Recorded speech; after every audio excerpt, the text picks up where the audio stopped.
เฮ็ดดีๆไหมเสื้อแมนยูเฮ็ดดีๆไหม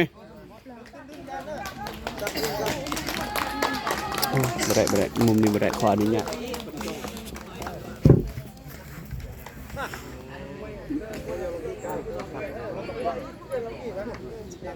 นี่แหละทึกยอมไหมธรรมดาพอมัดประกาศลงกี้ดิเป็นแล้วดับเยอะเอาจุดผมยอมเลยนะ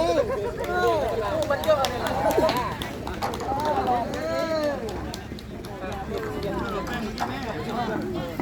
เป็นสุดเป็นตัวโอ้ยนี่ที่ยากผมไม่ได้ยากนะ